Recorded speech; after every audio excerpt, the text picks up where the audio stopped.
आपको विलंब हो रहा था तो यहाँ सामवेद की ऋचाओं का पाठ हो रहा था। इनका नाम है ऋचा मोहता।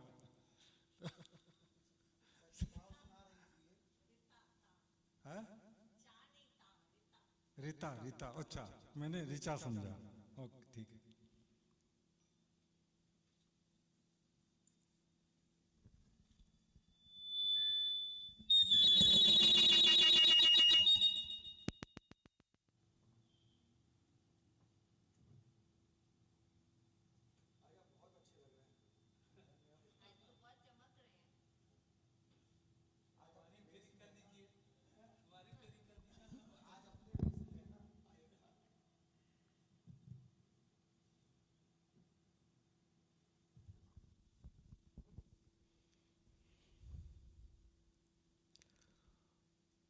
ओम शं नो मित्रः शं वरुणः शं नो भवतु अर्यमा शं नो इंद्रो बृहस्पतिः शं नो विष्णुरुरुक्रमः।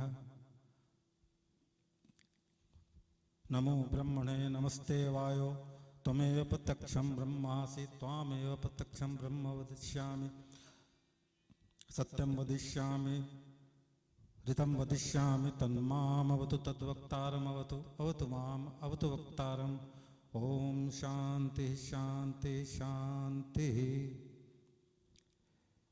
ये वेद मंत्र हम जब स्कूल में पढ़ा करते थे तब एक और वेद मंत्र के साथ में ओम सहना भवतु इसका पाठ होता था। और उस समय हम लोग करीब 400-500 बच्चे वहाँ पर संवेद रूप में इसका उच्चारण करते थे सुबह ठीक 10 बजे। तो सहना भवतु उसको मैं फिर से रिपीट करता हूँ। ओम सहना भवतु सहनौ भुनक्तु सह वीर्यं करवावहै तेजस्विनावधीतमस्तु मा विद्विषावहै।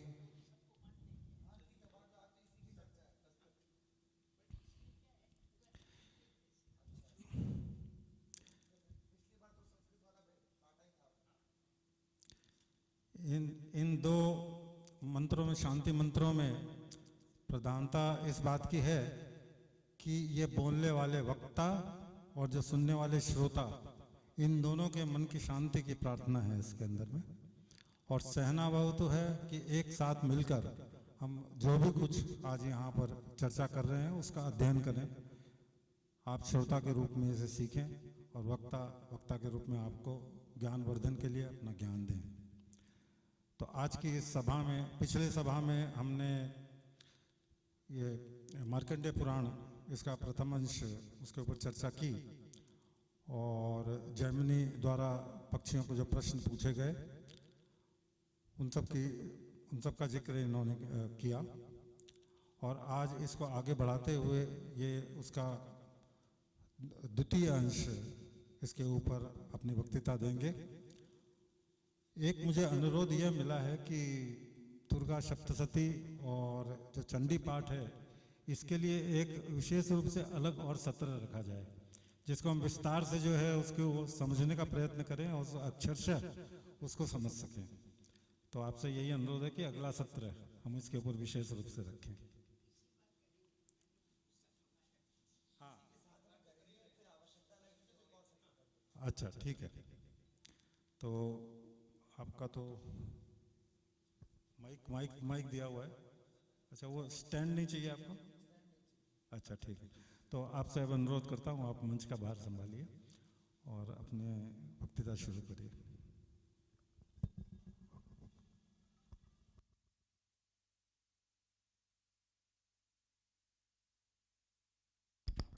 श्री राधे। ओम गंगणपतये नमः। वंदे देवो मापतिं सुरगुरुं वंदे जगत कारणं वंदे पन्नगभूषणं मृगधरं वंदे पशूनां पतिं वंदे सूर्य शशांक वहिनयनं वंदे मुकुंद प्रियं वंदे भक्तजनाश्रयं च वरदं वंदे शिवं शंकरं। बोलिए श्री मार्कंडेय पुराण की जय। दुर्गे भवानी मैया की। सर्वप्रथम आप सबने श्रीमद् मार्कंडेय पुराण की विभिन्न चरित्रों का श्रवण किया। 4 पक्षियों द्वारा कैसे जैमिनी को मार्गदर्शन प्राप्त हुआ। यद्यपि किसी भी पुराण की कथा को 2 सत्रों में समाविष्ट करना, उसे पूर्ण करना और पूर्ण समझाना, ये वस्तु स्थिति में असंभव है, परंतु फिर भी अपनी अल्प बुद्धि से हम प्रयास कर रहे हैं कि हम 18 पुराणों को आप तक पहुंचाएं, आपकी चर्चा में लाएं और आप जानो कि उन पुराणों में ऐसा क्या है जो हमें जानना चाहिए। जैसा कि पूर्व में भी हमने आपको बताया कि कई समाज का सत्र ऐसा, हिंदू समाज में ही कई लोग ऐसे हैं जो कहते हैं पुराणों की कोई मीमांसा नहीं है, पुराणों का कोई आधार नहीं है, पुराणों को मानना श्रेयस्कर नहीं है। और वही महानुभाव जब भगवती जगदम्बा की आराधना करेंगे तो सबसे पहले उनके मुख से कुछ नहीं भी आता होगा तो यही मंत्र निकलेगा, या देवी सर्वभूतेषु मातृरूपेण संस्थिता नमस्तस्यै नमस्तस्यै नमस्तस्यै नमो नमः। या देवी सर्वभूतेषु के उपरांत सर्वमंगल मांगल्ये शिवे सर्वार्थ साधिके शरण्ये त्र्यंबके गौरी नारायणी नमोस्तुते, यही मंत्र निकलेंगे। अरे बोलो तो, यही निकलेंगे ना। और अगर यही निकलेंगे तो ये मंत्र आया कहां से?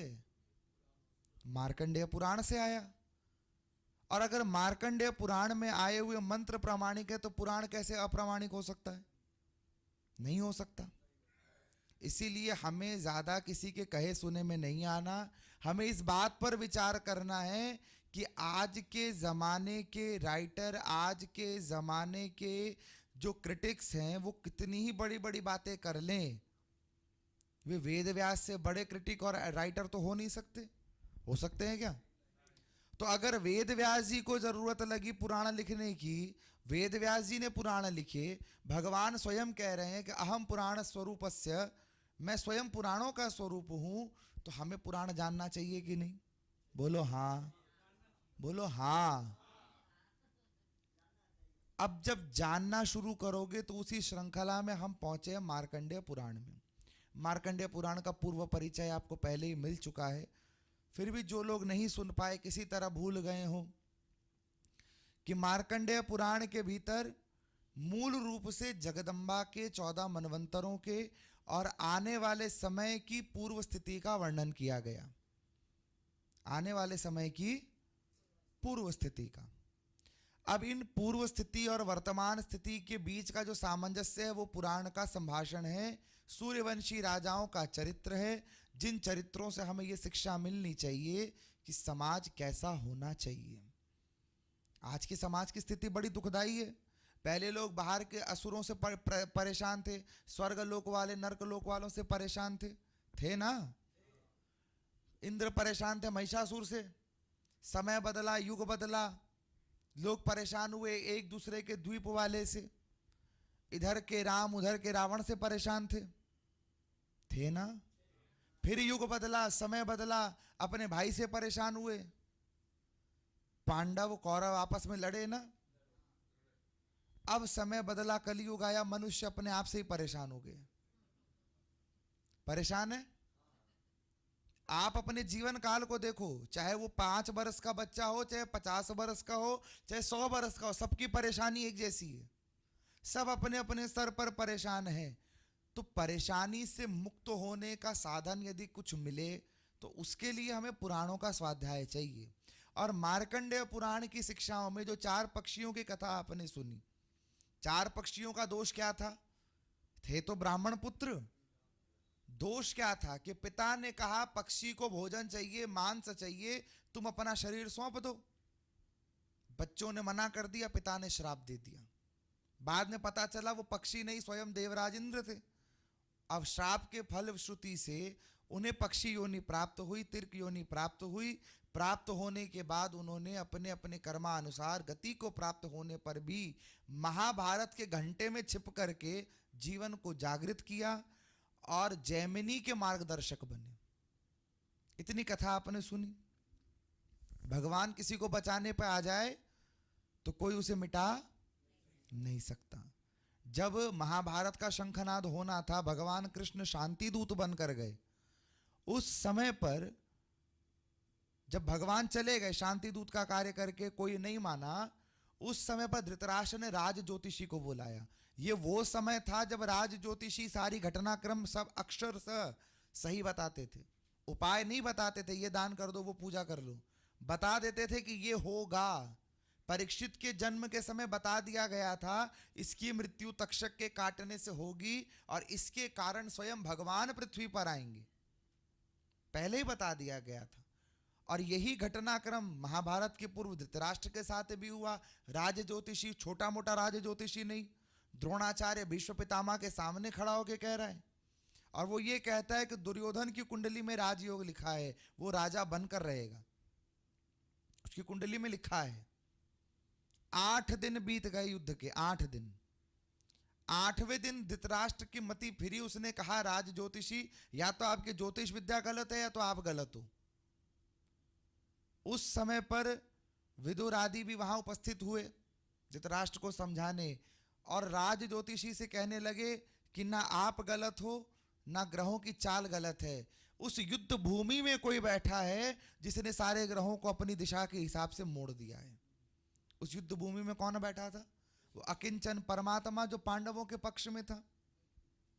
इसके ऊपर कई लेखकों ने कई तरह के चरित्रों का वर्णन भी किया, जिनमें से कुछ पंक्तियां मुझे जो याद आती है कि जब दुर्योधन ने भगवान कृष्ण की नारायणी सेना मांग ली, उस समय पर भगवान कृष्ण ने ठिठोली करते हुए अर्जुन से कहा, हार निश्चित है तेरी, कुछ भी नहीं रहेगा तेरे पास, अब रहेगा हरदम उदास। माखन ले गया दुर्योधन, अब क्या पाएगा तू खास। तब अर्जुन ने कहा, प्रभु चाहे कुछ भी कह लो, चाहे आप कुछ भी कह लो, जीत निश्चित है मेरी, हरदम करूं उल्लास। माखन किसी के ले जाने से मैं क्यों डरूं, जब माखन चोर है मेरे पास। तो जब माखन चोर आपके साथ हो, कृष्ण आपके साथ हो, पुराण पुरुषोत्तम आपके साथ हो, तो आपको भय किस बात का? प्रॉब्लम तो यहां पर शुरू होती है ना, भगवान को मानते, भगवान की नहीं मानते। भगवान की मानते हैं क्या? नहीं मानते। आज कौन सा वार है? कौन से देवता का वार है? कल कौन सा वार है? कौन से देवता का? विष्णु भगवान। केले के पेड़ को भूल गए? 7 दिन तक इंतजार करता है बेचारा वो, कब आप पानी डालोगे आके? शुक्रवार? बोलो तो। अरे सब मिलके, सबको पता है ना, धोखते तो सारे ही हो। शुक्रवार को किसकी पूजा करते हो? लक्ष्मी की, संतोषी माता की। शनिवार को, रविवार को, सोमवार को, मंगलवार को। अब बताओ, 7 वार में 70 देवता बैठा रखे हमने, और फिर कहते भगवान सुनता नहीं है। बारंबार मानस में, रामचरितमानस में और सूरदास आदि चरित्रों में कह रहे हैं, एक साध है सब सद है, सब साध है सब जाए, एक को पकड़ो। गजेंद्र मोक्ष की कथा सुनी इतनी बार, सब क्या कह रहे हैं? एक को पकड़ो। हम एक को, और अपने मारवाड़ी में बढ़िया कहावत है, 7 मामा को बाणजो भूखो रह जावे।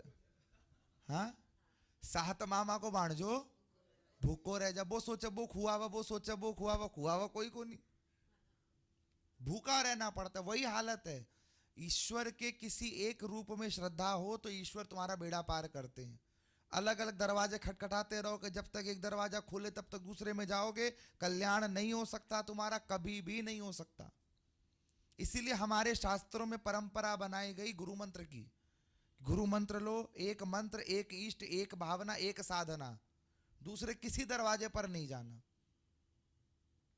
बारंबार जगत गुरुओं ने ये बात कही है, भज गोविंदम गोविंदम भज मूढ़ मते। हम मूढ़ मते ही तो हैं, इतने कहने पर भी नहीं मानते। और मजे की बात ये, शंकराचार्य महाराज कोई बात कहे हम नहीं मानेंगे, पड़ोस वाली आंटी कोई बात बोलेगी वो बात पहले मानेंगे।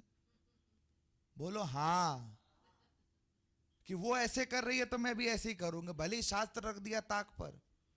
और तब आवश्यकता पड़ती है मार्कंडेय पुराण की। वो मार्कंडेय पुराण हम सबको दिशा निर्देशित करता है कि हमारा नित्य कर्म कैसा होना चाहिए, हमारे श्राद्ध कर्म कैसे होने चाहिए, हमारे परंपराएं कैसी होनी चाहिए। वो हमें डायरेक्ट करता है। अगर आपने यहां से ग्रंथ किस किस ने लिया था पिछली बार? आप में से किसी ने ग्रंथ लिया है यहां से मार्कंडेय पुराण का? लिया था, पढ़ा था उसको? नहीं पढ़ा। इंटरनेट पे भी अवेलेबल है, पर आप तो इंस्टाग्राम की रील चलाओगे। चाहो तो पीडीएफ अवेलेबल है सारे पुराणों के, चाहे तो किसको ना मिल सके। खैर, मार्कंडेय पुराण हमें दिशा निर्देशित करता है कि जिस समय पर आपके घर में श्राद्ध कर्म हो रहा हो, आपकी घर की स्थिति कैसी होनी चाहिए।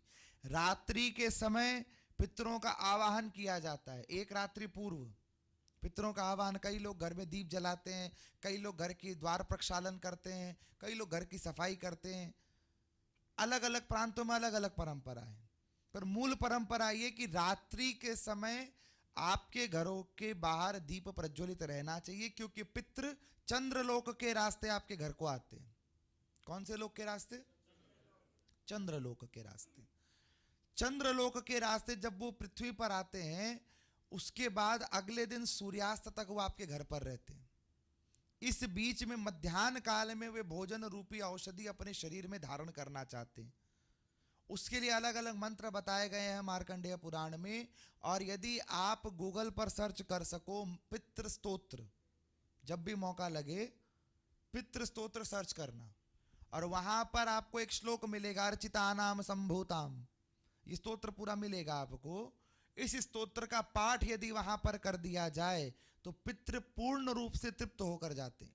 और मार्कंडेय पुराण में ये कथा पूरी विस्तार से प्राप्त होती है कि पितृ स्वयं कह रहे हैं कि ये पितृ स्तोत्र जिस स्थान पर ब्राह्मण भोजन कराने के बाद हमारे निमित्त सुनाया जाता है, वहां हमें 12 वर्षों की तृप्ति प्राप्त होती है। कितने वर्षों की? जिस स्थान पर यह स्तोत्र केवल लिख कर रख दिया जाता है, उस स्थान पर हमें अनंत काल तक भोजन की क्षुधा नहीं होती है। हम सदैव उस घर पर तृप्त होकर विराजमान रहते हैं। जिस स्थान पर यह स्तोत्र आश्विन मास में पितृपक्ष में देवी के सामने, ब्राह्मणों के सामने गाया जाता हो, सरसों के दाने लेकर गाया जाता हो, वहां हमें 24 वर्षों की तृप्ति प्राप्त हो जाती है। और डिटेल में विधि बताई गई है कि ब्राह्मण जब भोजन करने बैठे तो घड़ी घड़ी ये नहीं पूछना चाहिए पंडित जी नमक ठीक है कि नहीं, पंडित जी इसमें नमकीन ठीक है कि नहीं, इसमें ये स्वाद ठीक है कि नहीं, पूड़ी बढ़िया बनी है कि नहीं। मौन होकर भोजन कराना चाहिए। जब पितरों के निमित्त आप कव्य का निर्धारण करो तो पूर्व या उत्तर मुखी होकर विराजमान होना चाहिए। भूमि पर बैठकर भोजन कराना चाहिए। जब ब्राह्मण भोजन करने बैठे तो उनके चारों ओर पीली सरसों छिड़क देनी चाहिए रक्षार्थ। और जिस दिन घर में श्राद्ध हो उस दिन अंगों का प्रक्षालन नहीं करना चाहिए, घसना नहीं चाहिए अंगों को, साबुन तेल आदि का प्रयोग नहीं करना चाहिए, वरना जितना साबुन तेल आप लगाओगे उतना वो पितरों को भोग लगाना पड़ता है। और लगाते हैं पितृ भोग, ऐसा नहीं है कि नहीं लगाते। आप कहते हो कौन देखने जाता है, कौन मानता है, वो मानना पड़ता है। जब दुर्गति माथे पर सवार होती है ना, उस समय मानना पड़ता है। तो पंडित जी के पास 12 राशियों को, 9 ग्रहों को, 12 कोष्टकों को लेकर जाते हैं, बोलते बताओ दिशा निर्देशित करो। अब पंडित जी भी देखकर सोचे सत्यानाश करके आयो तो क्या करके आयो? हाँ, सत्यानाश करके आने के बाद क्या फायदा भाई? जो दुर्योधन के जैसे समझे, दुर्योधन कब समझा कृष्ण को भगवान? जब सब कुछ नष्ट हो गया, प्राण निकलने को हो गए, तब दुर्योधन माना। ऐसा नहीं कि नहीं माना, माना, पर सब कुछ नष्ट करके माना तो क्या माना। इन्हीं में महाभारत के प्रश्नों का भी उत्तर मिला जैमिनी को। पूर्व में भी हमने बताया द्रौपदी के 5 पुत्र कौन थे। ये 5 वसुदेव थे जिन्हें श्राप लगा था विश्वामित्र के द्वारा। हरिश्चंद्र के प्रसंग में हरिश्चंद्र की परीक्षा चल रही थी, विश्वामित्र की कटुता देख करके, क्रोध को देख करके श्राप दे दिया था। इस कारण ये द्रौपदी के 5 पुत्र बने थे। इसके बाद के जो प्रसंग आते हैं वहां 14 मनवंतरों का वर्णन मिलता है। कितने मनवंतर? 14 मनवंतर। और इसी सभा में एक समय एक प्रश्न किसी ने हमसे किया था कि क्या हर मनवंतर में सप्तऋषि बदलते हैं? आप में से किसी ने प्रश्न किया होगा, यहां पर हमें स्मरण है इस बात का। तो इसका उत्तर मार्कंडेय पुराण में प्राप्त होता है कि हर मनवंतर में सप्तऋषि बदलते हैं। और हर मनवंतर में उनके नाम अलग अलग होते हैं। उन सब मनवंतरों के सब ऋषियों के नाम आपको मार्कंडेय पुराण में प्राप्त हो जाएंगे।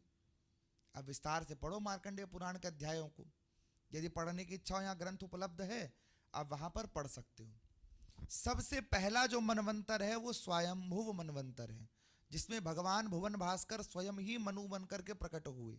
नारायण के तेज अंश से भुवन भास्कर ही मनु बने और उनकी संतानों से ये मनवंतर का प्रारंभ हुआ।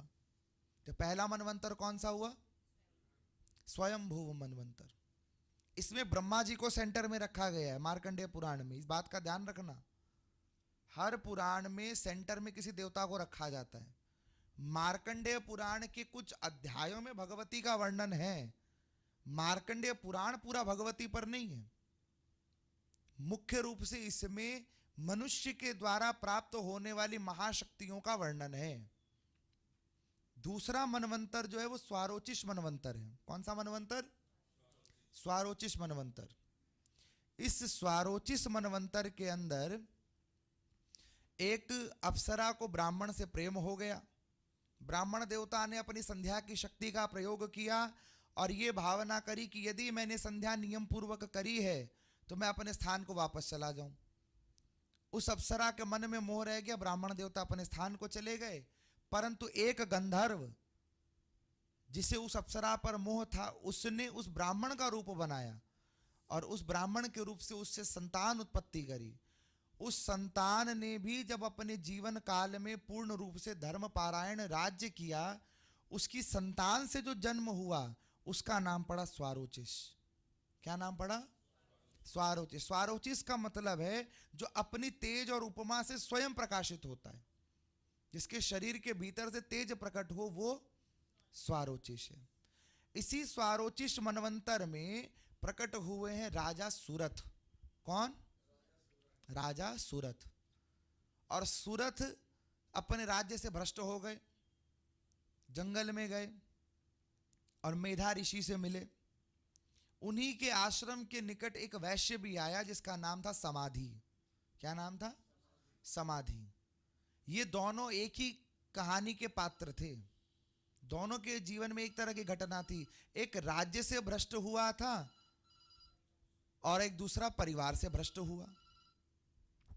और एक राज्य और परिवार से भ्रष्ट होने वाले ऐसे प्राणी दोनों आपस में चर्चा करते हैं, भाई हमने रक्षा नहीं की, वो कहता हमने रक्षा नहीं की। दोनों रक्षा रक्षा का नाम लेते लेते ऋषिवर के पास गए। यहां लैंडलाइन बज रहा है भाई। देखो, जहां हरि चर्चा हो, शक्ति की चर्चा हो, वहां कुछ असुरता भी आ ही जाती है ना। निर्विघ्न सारे काम हो जाएं तो भगवान का काम कैसा? हर काम में कड्डी बिगाड़ू आदमी भी तो वही है ना। हाँ, वही है। तो वही थोड़ा भगवान भी आनंद दे देते हैं। तो ये दोनों मेधा ऋषि से पूछते हैं कि भाई प्रभु आप बताइए कैसे हमें हमारा राज्य परिवार वापस प्राप्त हो। और ये बात बहुत ध्यान देने योग्य है। कई जगहों पर हमने इस बात का अध्ययन किया और इस बात को नोटिस किया है कि आज कई घरों से भगवती की पूजा हटती जा रही है। वैष्णव संप्रदाय में हमने इस चीज को ज्यादा देखा। वे भगवान कृष्ण को तो मानेंगे परंतु उनकी शक्ति का खंडन कर देते हैं। कई घरों में हमने देखा। पर इस बात को ध्यान रख, कई लोग ये भी कहते हैं, हम पूछते हैं आप पे कुल देवता कौन, तो फलाना देवता का नाम बताते हैं, और कुल देवी पूछो तो अता पता ही नहीं है। वो कहते हम, कई तो ये भी कहते हमारी कुल देवी है ही नहीं, वो स्वयंभू है। वो स्वयंभू वंशज में, क्योंकि बिना भगवती के संसार में प्रकट होना तो स्वयंभू भगवान ही कर सकते हैं। अयोनिजा है वो सब, कि बिना कुल देवी के कुल नहीं चल सकता, बिना कुल की शक्ति के कुल में वृद्धि नहीं हो सकती। कुल देवी की पूजा सेवा करनी ही पड़ेगी। सारे राजाओं ने की है, बड़े बड़े भगवान सारे राजाओं की छोड़ो, स्वयं भगवान राम और कृष्ण भी आते हैं, वो भी अपने कुल की देवी की पूजा करते हैं ना। बोलो हाँ। राम ने नवरात्र नहीं किए क्या? भगवान कृष्ण ने नवरात्र नहीं किए क्या? किए ना। बोलो तो।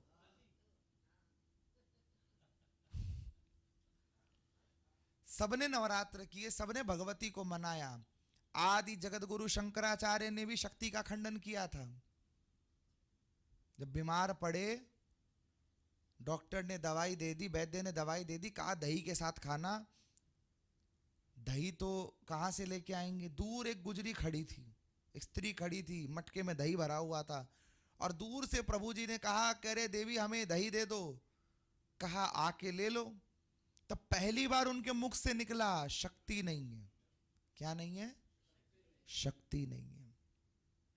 उस देवी ने कहा, शरीर की शक्ति का त्रास होने पर चलने में अक्षम हो और सोचते हो बिना पराशक्ति के, बिना आदि शक्ति के ब्रह्मांड चल सकता है, शक्ति का खंडन करने चले हो। वहीं खड़े खड़े 100 श्लोकों की सौंदर्य लहरी का निर्माण कर दिया। कितने श्लोकों की? 100 श्लोकों की। एक एक श्लोक एक एक मंत्र है, वो शक्ति का स्वरूप है। तो आज राजा सूरत और समाधि वैश्य ने जब भगवती की चर्चा करनी प्रारंभ की, अब मां जगदम्बा का आश्रय लिया, तो यहीं से दुर्गा सप्तशती का प्रारंभ होता है। तो दुर्गा सप्तशती का पाठ तो सारे ही लोग कर रहे हैं। चंडी पाठ के नाम से बड़ा विख्यात है, और हमारे बंगाल में तो कुछ ज्यादा ही विख्यात है, विशेषकर दुर्गा पूजा आदि के समय पर, है ना? बोलते रहा करो, हमें लगता है तुम्हें नींद आ गई।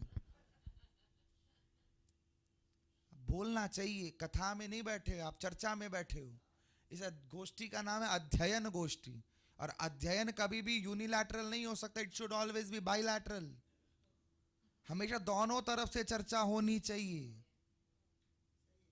और इतनी चर्चा होने के बाद भी अगर आपको ये बात नहीं समझ में आ रही माय डियर, तो फिर उद्धार होना मुश्किल है। क्योंकि वो तो चलो हम आपकी बात मान लेते हैं, हम आपका स्वभाव जान लेते हैं। यदि हमारे आचार्य श्री पधारे, निर्वाण पीठाधीश्वर आदि यहां पधार गए, तो वो तो आपसे बड़े क्रोधित हो जाएंगे। कारण भी है, क्योंकि हम उस चेष्टा में आते ही नहीं है। और आप हमारे पुराणों का अध्ययन करो कभी, जितने पुराण हैं, जितने भी 18 महापुराण, उप पुराण, अति पुराण, महापुराण, जितने हैं, जितने भी डायलॉग्स हैं, सारी कथा पुराणों में डायलॉग्स पे ही चली है। पहला किसी ने प्रश्न किया ना, पहले प्रणाम किया, नारायण नमस्कृत्यम नरम चैव नरोत्तमम देवीं सरस्वतीं व्यासं ततो जय मुदीरयेत्। पहले प्रणाम किया, उसके बाद अध्ययन के लिए प्रार्थना की। यम प्रव्रजन्तम अनुपितमपेत कृत्यम द्वैपायनम विरह कातर आजुहाव पुत्रेति तन्मयतया तरवोभिनेदुस्तम सर्वभूत हृदय मुनिमानतोस्मि। तरुवर जिस प्रकार अडिग रहकर अपनी चाल से, अपने कर्म से, अपने फल को पका पका कर संसार का कल्याण करता रहता है, उसी प्रकार हे कथा रूपी सुख सागर, आप हमें भी कृष्ण नाम अमृत प्रदान करके हमारा कल्याण करो। प्रश्न है वहां पर, अज्ञान ध्वांत विध्वंस कोटि सूर्य समप्रभ सूता ख्याहि कथा सारम मम कर्णो रसायनम श्रेयसाम यद भवे च श्रेय पावनानाम च पावनम कृष्ण प्राप्ति करम शश्वत्ताद साधनम तद्वदाधुना। इतने प्रश्न भरे पड़े, और किसके लिए है? किसके लिए प्रश्न है? तो उत्तर है, इह घोर कलौ प्रायो जीवश्चासुरताम गतः क्लेश क्रांतस्य तस्यैव शोधनम किम परायणम। कलयुग का प्राणी है, इसका शोधन कैसे हो, इसकी मुक्ति कैसे हो? क्योंकि कलयुग में लोगों के पास कथा सुनने का समय नहीं है। दूसरा चर्चा ये है, कलयुग में लोग कहते कथा सुनना बूढ़ों का काम है ना? अब किस एंगल से हम बूढ़े लग रहे हैं भैया बताओ? बोलो तो, लग रहे हैं? बोल मत देना। तो कथा सुनना और कथा सुनाना ये किसी उम्र का मोहताज नहीं है, हर उम्र का काम है। आप कहते हो बुढ़ापे का काम है, तो एक बात बताओ, गारंटी है क्या बुढ़ापे तक जियोगे? हैं जी? बचपन की गारंटी नहीं, कोई उठा के ले जाएगा तो बोल कुछ कर नहीं सकते। जवानी में विवाह हो जाएगा तो अरे पत्नी तुम्हें गोली मार देगी, कोई भरोसा नहीं है। आजकल तो बहुत चल रहा है ये। और नहीं भी चलाएगी तो किसी से चलवा देगी, पहाड़ से फिकवा देगी, ड्रम में बंद करवा देगी। अरे यही चल रहा है ना कलयुग में, यही तो देख रहे हो। अब वृद्ध होने के बाद तुम कुछ करने के अक्षम रहते हैं ना, वृद्ध होने के बाद अपना काम ठीक से कर लो, यही बहुत बड़ी कृपा है। अपना काम हो जाए, यही बहुत बड़ी कृपा है।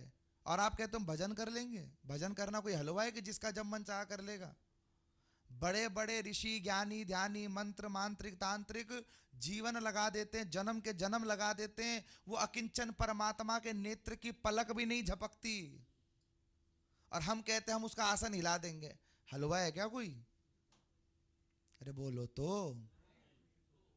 भगवान को जानने की चेष्टा मत करो, भगवान को मानो, जना वो अपने आप ही देंगे। भगवान को मानो, उसकी शरण में रहो। गीता में भगवान क्या कह रहे थे? 18वां अध्याय 66वां श्लोक पढ़ना, शरणागतम ताम गतः, कि तू मेरी शरण में आ जा। अहम त्वा सर्व पापेभ्यो मोक्षयिष्यामि मा शुच, मैं तेरे सारे पापों को बुलाकर तुझे परम सिद्ध मोक्ष प्रदान कर दूंगा। सर्वधर्माणु परित्यज्य मामेकम शरणम व्रज। तब जाके अर्जुन ने गांडीव उठाया। उठाया ना, चलाया ना, जीता ना। क्यों? क्योंकि उसने भगवान की सुनी। और दुर्योधन क्यों हारा? क्योंकि उसने भगवान की नहीं सुनी। 5 गांव दे देता तो पूरा राज्य उसको मिलता।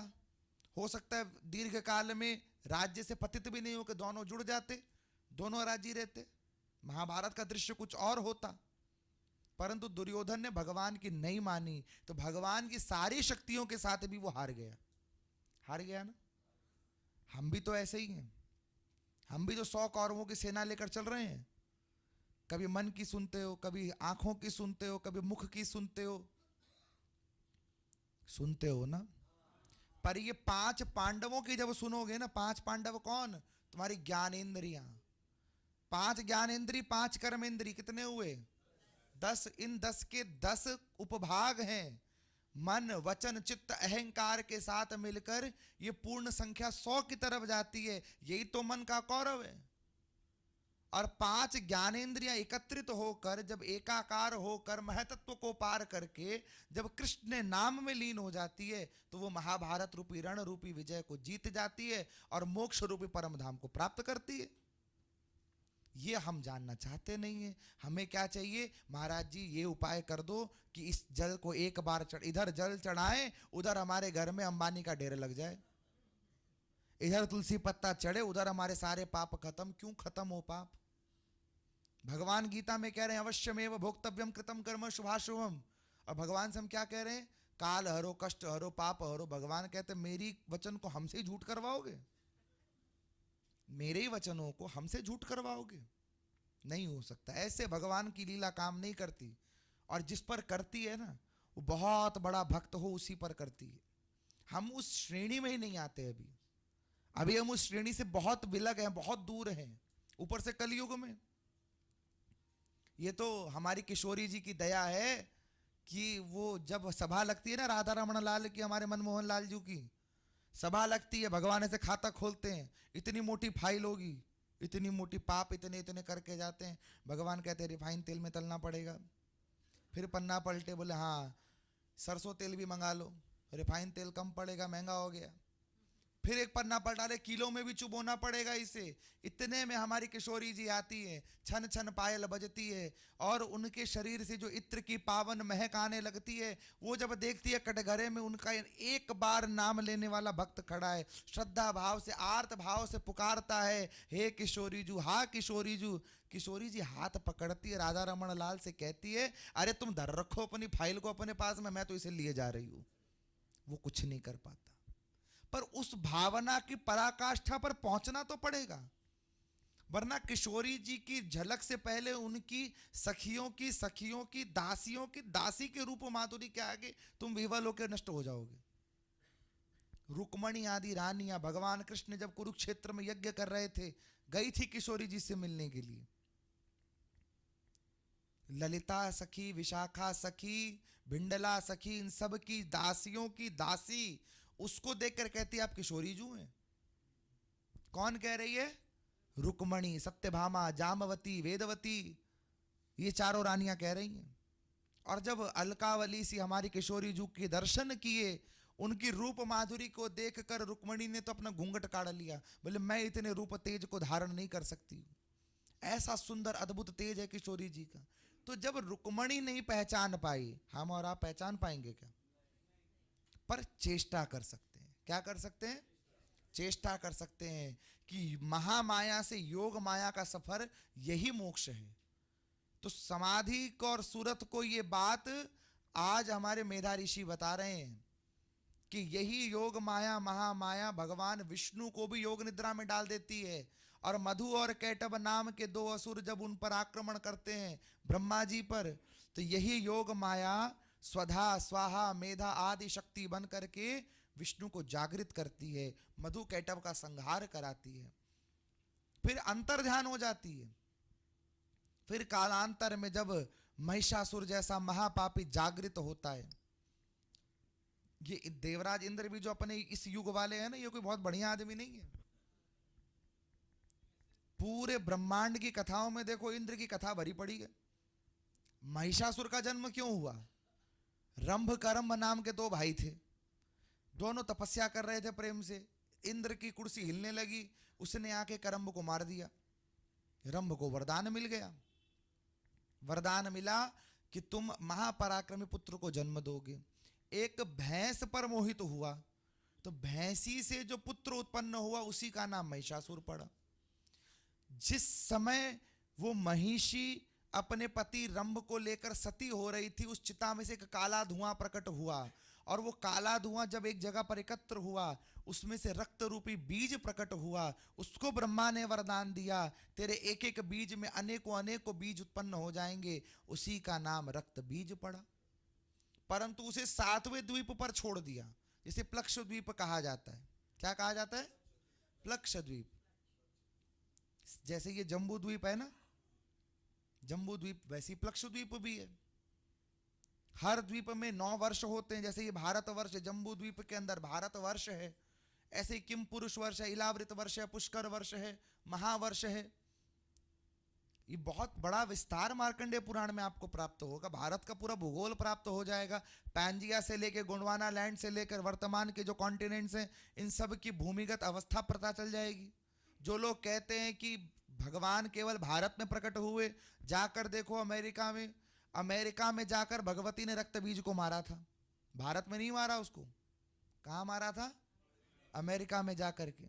वर्तमान जो अमेरिका है, और आज भी अमेज़न के जंगलों में जो अवशेष पाए गए हैं, उनसे यही सिद्धता आ रही है कि वहां पर कुछ विशेष काल में कुछ भयंकर युद्ध हुआ है, क्योंकि भद्रकाली महाकाली विकराली बनकर के उसी स्थान पर प्रकट हुई थी। महिषासुर का जन्म हुआ, इसने इंद्रासन प्राप्त किया, सारे देवताओं को खदेड़ दिया। तब सारे देवता भगे भगे भगवान शंकर भगवान के पास गए। वंदे देव उमापतिम सुरगुरुम वंदे जगत कारणम वंदे पन्नग भूषणम मृगधरम वंदे पशुनाम पतिम। हे महादेव रक्षा करो। तब महादेव ने कहा, अपने अपने तेज पुंज को प्रकट करो, अपनी स्त्री शक्ति को जागृत करो। अभी कुछ देर पहले दीदी हमारी भजन गा रही थी और ये मीराबाई का चरित्र सुना रही थी ना, कि मीराबाई जब गई वृंदावन में और जाकर के एक महात्मा जी से कहा दर्शन करने आई हूँ, और महात्मा जी बोले मैं स्त्रियों का स्पर्श नहीं करता, मैं स्त्रियों का दर्शन नहीं करता। मीराबाई तो नाचने लगी, बोले चलो आज पता तो चला ब्रह्मांड में कृष्ण के अलावा दूसरा पुरुष भी पैदा हुआ है, दूसरा पुरुष भी पैदा हुआ। हम तो यही जानती है पूरा ब्रह्मांड एक स्त्री रूप में है, सखी रूप में है, कृष्ण की गोपी रूप में है, और ब्रह्मांड के बीच में जैसे सूर्य विराजमान रहता है, उसी प्रकार हमारे लिए वृंदावन में कृष्ण विराजमान रहता है। आज महादेव ने इसी भाव को जागृत किया और कहा अपनी स्त्री शक्ति को जागृत करो। तो अहंकारी सृष्टि रूपाय रिंकारी प्रतिपालिका क्लीमकारी काम रूपिण्य बीज रूपे नमोस्तुते। जागृत हुई अग्नि रूप में और उसे स्वरूप मिला, और सब देवताओं ने अपनी अपनी शक्तियां प्रदान की, और शक्ति प्रदान करने के बाद प्रार्थना की, देवी प्रपन्नार्ति हरे प्रसीद प्रसीद मातर जगतोखिलस्य प्रसीद विश्वेश्वरी पाहि विश्वम त्वमेश्वरी देवी चराचरस्य। हे भगवती हमारी रक्षा करो। अब भगवती के स्वरूप को देखा चंड मुंड ने। ये डिटेल वाली कथा आपको इसमें मिलेगी, पढ़ लेना घर जाके आराम से। सही अगर गलत बोले तो हमें अगले सत्र में बताना। गलत कर ही सकते, उसमें कोई बड़ी बात थोड़ी ना, इंसान का स्वभाव है गलती करना।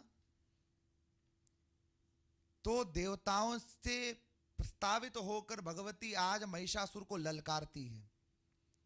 महिषासुर ने अपनी सेना भेजी और सबसे पहले भगवती अहंकार का मर्दन करती है। किसका? अहंकार का। और अहंकार का मर्दन करने वाली भगवती जगदम्बा सिंह पर सवार होकर महिषासुर के सारे उपद्रवी सैनिकों को वध कर देती है, सारों का।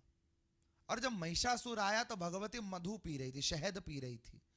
शहद बलवर्धक कहा गया। महिषासुर खूब प्रवचन दे रहा था अंबिका को। अंत में भगवती जागृत हुई, अपने प्रचंड वेश में महिषासुर का अहंकार तोड़ा और फिर उसकी छाती पर त्रिशूल गाड़कर आज भगवती महिषासुर मर्दिनी कहलाई। बोलो महिषासुर मर्दिनी माता की।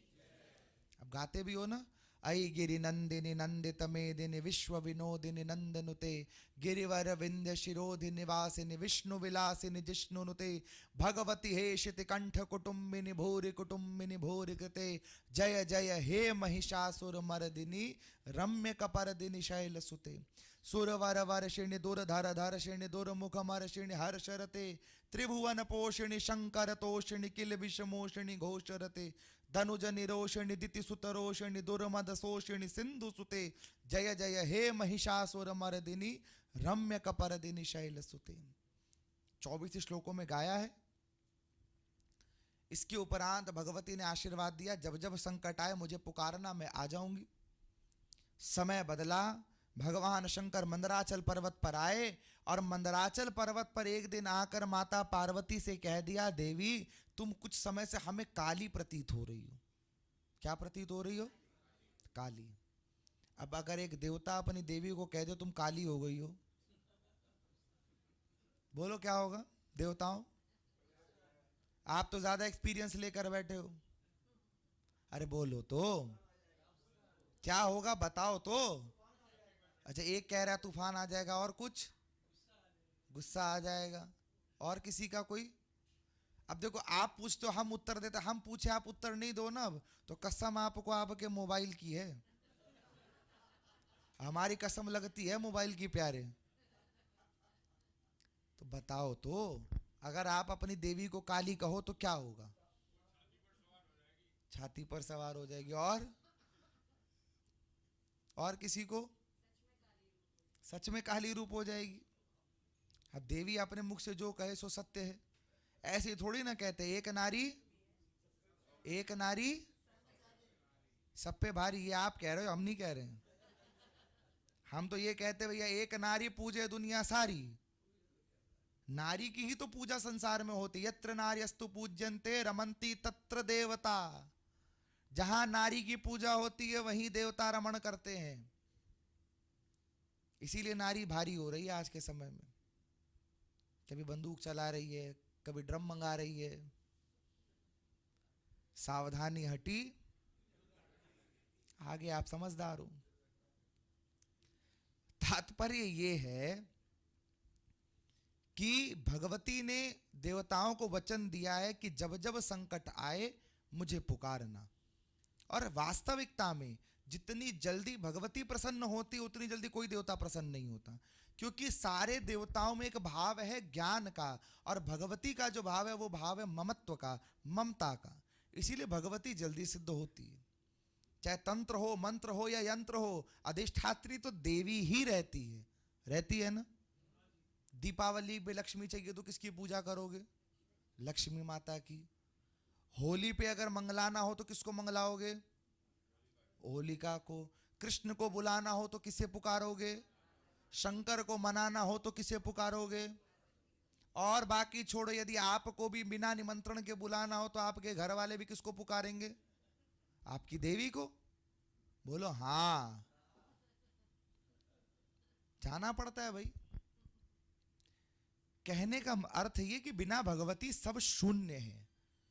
जब तक जगदम्बा का वरद हस्त आप पर नहीं आएगा तब तक आप कल्याण के पात्र नहीं हो सकते। इसीलिए जगदम्बा का वरद हस्त आवश्यक है। इसके उपरांत कालांतर में जब माता काली, पार्वती को काली कह दिया तो माता गई तपस्या करने, ब्रह्मा जी की तपस्या की। ब्रह्मा जी ने कहा भगवती, शंकर जी आकर अपने हाथों से आपको मल मल कर जब नहलाएंगे तो आपका काला रंग छूट जाएगा।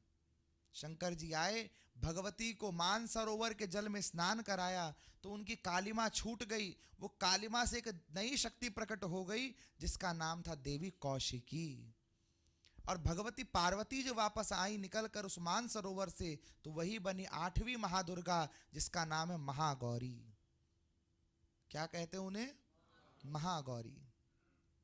ये कौशिकी अपने स्थान पर विराजमान है। चंड मुंड फिर आ गई, बच गए थे महिषासुर के केस में, भाग गए थे वहां से। ये चंड मुंड अब की बार फिर आए। इसने जाकर शुंभ निशुंभ से कह दिया कि बहुत सुंदर देवी है, तुम जाओ और हम देखते रह जाओगे। चंड मुंड गए, बोले तुम ही जाओ, केश पकड़ कर ले आओ उसे।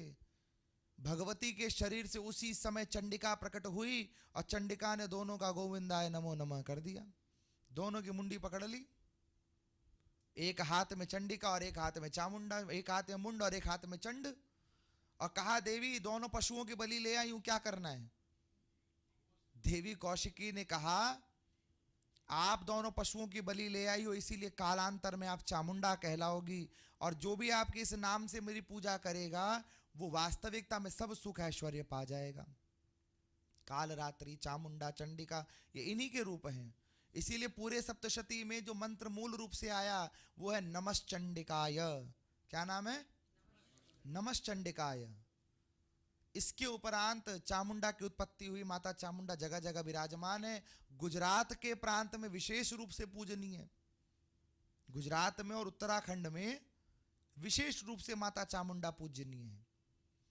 फिर निशुंभ आया, शुंभ आया, विंध्य पर्वत पर गर्जना करते हुए जगदम्बा अवतरित हुई। और अवतरित होकर के वहां पर आज भगवती ने पहले निशुंभ का वध किया और फिर शुंभ का वध किया। इन दोनों का वध करने के बाद रक्त बीज भी आया। तो रक्त बीज को पकड़ कर ले गई प्लक्षद्वीप में और प्लक्षद्वीप में ले जाकर के रक्त बीज का वध करने लगी। पर रक्त बीज मरे नहीं, तो अपने शरीर को महाकाली के स्वरूप में अवस्थित किया। इसीलिए दुर्गा सप्तशती के जो अंतिम चरित्र है उसे उत्तर चरित्र कहा गया। क्या कहा गया? और उत्तर चरित्र का पाठ कभी भी बिना संपुट के, बिना मध्यम चरित्र के पाठ के बिना नहीं होता। मध्यम चरित्र आप कभी भी कर सकते हो, जिससे ये मंत्र प्राप्त होता है। या श्री स्वयं सुकृत नाम भवनेश्व लक्ष्मी पापात्मनाम कृतदयाम हृदयेश बुद्धि श्रद्धा सताम कुल जनाम प्रभवस्य लज्जा आदि मंत्र जो प्राप्त होते हैं, इन मंत्रों का पाठ तो आप कर सकते हो, पर उत्तर चरित्र आप ऐसे ही नहीं पढ़ सकते, क्योंकि उसमें भगवती महाकाली का वास है जो रक्त बीज को बंधने वाली है। अपना मुख खोल कर जिह्वा लाल करके आज रक्त बीज को अपने मुख में समा लिया। करोड़ों रक्त बीज का शोषण करने वाली महाकाली मैया को बारंबार प्रणाम करके भगवती अपने स्वरूप में स्थित हुई, संसार में प्रलय मचाने लगी और महादेव के दक्षिण भाग पर चरण रखकर दक्षिण काली कहलाई और इस कलकत्ते के अधिष्ठात्री देवी बन गई। बोलो काली मैया की। इतना धीरे बोलो कि मैया गुस्सा हो जाएगी, परसा फेंक के मारेगी। बोलो काली मैया की। काली के नगर में बहुत बगल में इतना बैठ के मैया बोली, हमारे नगर में बैठ के हमारी जयकार नहीं लगा रहे हो। एमन चलबे ना। हाँ, कतो साधनार फले एमनो साधेर मानव जन्म पेले 2 दिने बाद এই সবাই চলে যাবে। এই হরি নাম তোমরা গাইবে কবে? বলুন, এই হরি নাম তোমরা গাইবে কবে? আজকেই, এখনই। দেখছি, তাড়াতাড়ি করো, বেশি সময় নেই। महाकाली अपने रूप में स्थित हो गई। उत्तर चरित्र के उपरांत भगवती ने अपने दुर्गा स्वरूप को प्रकट किया, देवताओं को वरदान दिया, जब जब संकट आएगा मेरा नाम पुकारना, मैं चली आऊंगी। क्या करूंगी? चली आऊंगी। और कहा सर्व बाधा विनिर्मुक्तो धन धान्य सुतान्वित मनुष्य मत प्रसादे न भविष्यति न संशय। कि सारी बाधाओं को भूल जाओ, जो मनुष्य मेरी शरण में आ जाएगा मैं उसका सर्वतोभावेन उद्धार कर दूंगी। भगवती अंतर्ध्यान होकर अपने निज अवतारों का वर्णन करती है कि कली काल में मैं विंध्य पर्वत पर अवतरित होंगी और विंध्य पर्वत से त्रिकूट पर्वत की ओर जाऊंगी, जहां त्रिकुटा नाम से विराजमान होकर भगवान कल्की के संग विवाह करके कलयुग का संहार करूंगी। तो जो त्रिकूट पर्वत पर माता वैष्णो है ना, ये भगवान कल्कि का इंतजार कर रही है। किसका? कल्कि का। और भगवान कल्कि जब आएंगे, विवाह करेंगे भगवती से और कलयुग का सर्वनाश करेंगे। और ये माया कैलेंडर और 2-3 कैलेंडर हर 5-10 साल में आ जाते हैं ना, जो हर 4 साल बाद दुनिया खत्म होने की भविष्यवाणी करते हैं, इन पर विश्वास मत करना। विश्वास करना पुराणों में, वेदों के प्रमाणों पर, जो कह रहे हैं अभी 4 लाख साल बाकी है। अभी तो प्रथम चरण है, भक्ति जवान है, भक्ति बाल अवस्था में है, अभी भक्ति कर पा रहे हो, हम कथा सुना पा रहे हैं, आप सुन पा रहे हो। जब दारुण कलयुग आएगा, ना कथा रहेगी, ना कथा सुनाने वाला रहेगा, ना कथा सुनने वाला रहेगा, चारों ओर केवल हाहाकार रहेगा, उस समय भगवान आएंगे। तब तक भगवान भी चिंता मुक्त होकर सो रहे हैं, क्योंकि आप जैसे भक्तों को पृथ्वी पर भेज रखा है। आप धर्म का झंडा फहराओगे? फहराओगे ना? बोलो हाँ। इतने मध्यम आवाज में बोलते हो, क्या बात है, डर गए क्या? अरे फहराओगे ना, बोलो तो। झंडा तो फहराना पड़ेगा, चेष्टा करते रहो। भाग्य में ब्रह्मा ने लिखा होगा तो तुम्हारा भी यश बढ़ेगा। अरे भगवान जब धरती पर आएंगे तो इस बात पर विचार करेंगे ना कि मेरे अंश से कभी ना कभी इस समय पर ये अवतरित हुआ था, इसने धर्म को बचाने के लिए इतना प्रयास किया, तो इसे मैं परम धाम हमेशा के लिए प्रदान कर दूं। या वापस आने का प्लानिंग है आप लोगों का? बोलो, वापस आने का प्लानिंग है क्या? अरे बोलो तो। अगर वापस आने की प्लानिंग है तो हम कहेंगे डेली कथा सुनो, सारी मन की व्यथा निकल जाएगी। जो ये कहे हमें वापस आना है, ठाकुर के आनंद में रहेंगे ना भाई। देखो हम पापी हैं तभी तो यहां बैठे हैं ना, पुण्य आत्मा होते तो गोलोक में बैठे होते, अभी ठाकुर बांसुरी बजा रहे होते, हम नाच रहे होते। अगर उस आनंद को लेना है, अभी भी समय है, राम नाम की लूट मची है, लूट लो। पर तुम लूटना नहीं चाहते, you only want money, you want money. If you don't get money, you change the Thakur ji. वो तो चाहिए। और आप यदि कृष्ण भक्ति में जाओगे ना, कृष्ण भक्ति की बात करता हूं खास करके मैं, कि कृष्ण भक्ति में अगर गए हो, सबसे पहले वो क्या करेगा? तुम्हारी सारी संपत्ति का ही हरण करेगा, तुम्हारी लक्ष्मी का ही हरण करेगा वो, अगर वो तुमको अपना बनाना चाहेगा। जब तुम सारे तरफ से हार जाओगे, सब कुछ छोड़कर उस पर न्यौछावर हो जाओगे, उसके बाद वो बोलेगा आ अब तुझे देता हूं। अब फिर वो जो देगा ना, उसे ब्रह्मा जी भी चाहे तो नहीं छीन सकते तुमसे। ब्रह्मा जी भी, मैं साधारण लोगों की बात नहीं कर रहा हूं, ब्रह्मा लिख दे ब्रह्म वाक्य मिथ्या हो जाएगा, वो छीन नहीं पाएगा।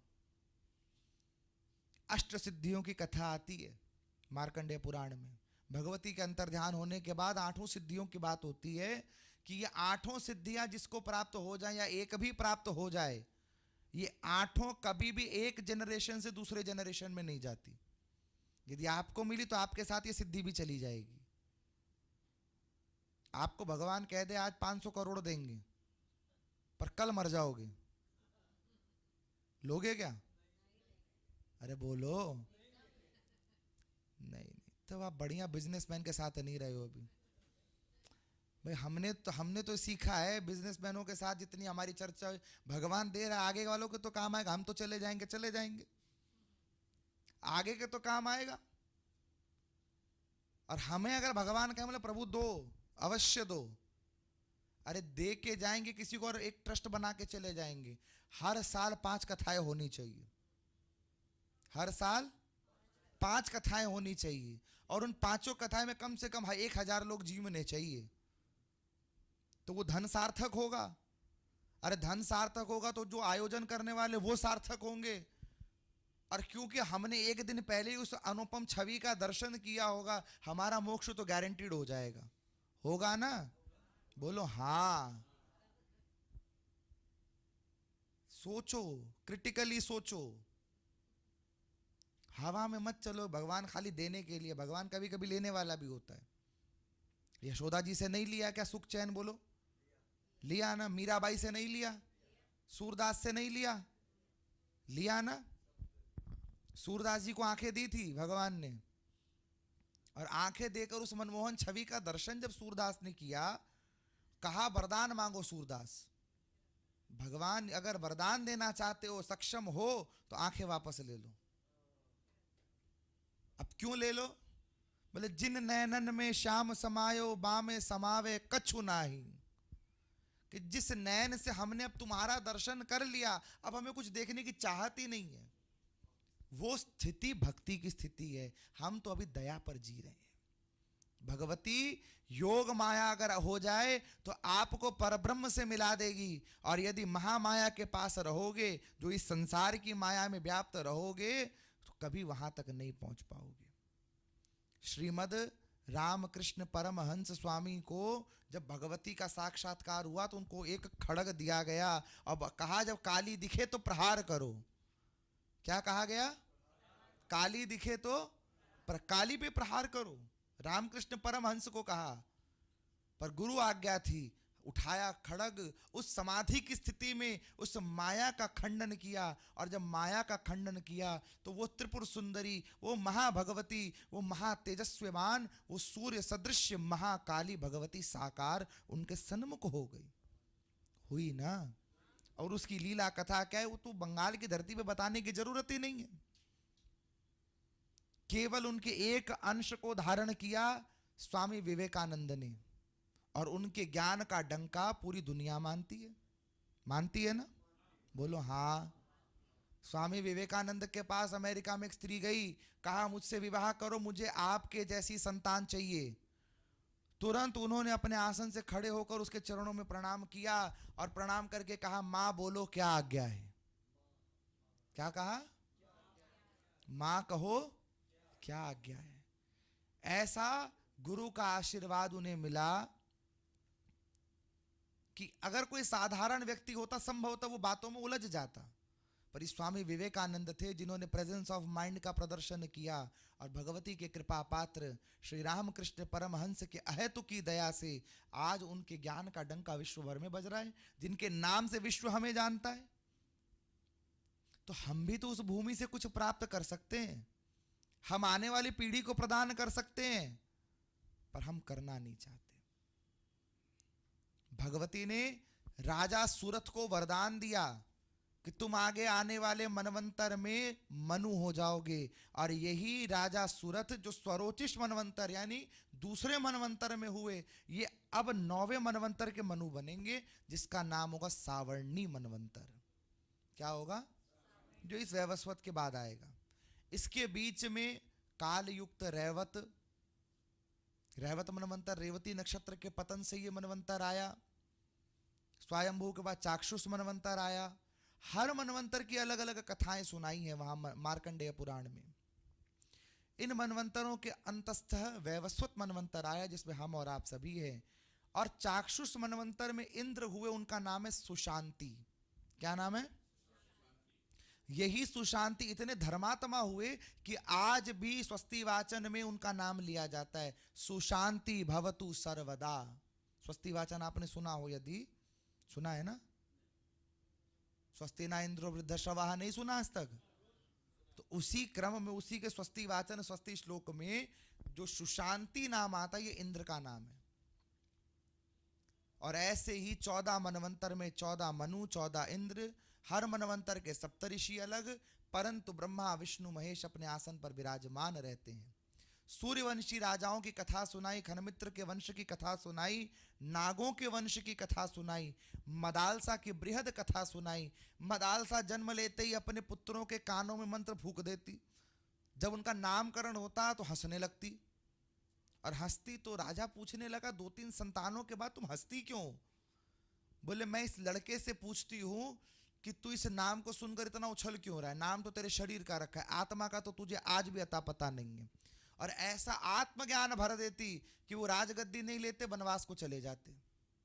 केवल एक पुत्र को छोड़ा, और एक पुत्र को छोड़ा तो उसने वंश को आगे बढ़ाया।